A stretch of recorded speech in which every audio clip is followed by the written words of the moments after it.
সহযোগী সংগঠনের নেতৃবৃন্দ সবাইকে জানাই রাষ্ট্রপতি জিয়া রহমানের পূর্ণভূমি বগুড়া জেলা সংগ্রামী সালাম। আসসালামু আলাইকুম। সংগ্রামী ভাই আমার, আজকে আমরা এখানে সমবেত হয়েছি। আপনারা জানেন আমাদের শ্রদ্ধেয় নেত্রী সাবেক তিনবারের সফল প্রধানমন্ত্রী বিএনপি চেয়ারপারসন দেশনেত্রী বেগম খালেদা জিয়ার নিঃশর্ত মুক্তির দাবিতে সমাবেশ।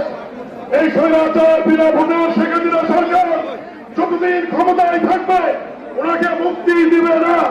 এই কারণে আমাদেরকে আবারও এক দফার দাবিতে ফিরিয়ে যেতে হবে এবং এই স্বৈরাচার শেখ হাসিনার পতন না হওয়া পর্যন্ত শ্রদ্ধেয় নেত্রী বেগম খালেদা জিয়াকে মুক্ত না করা পর্যন্ত দেশ নায়ক তারেক রহমানকে দেশে ফিরিয়ে নিয়ে না আসা পর্যন্ত আমরা রাজপথ থেকে ফিরে যাব না।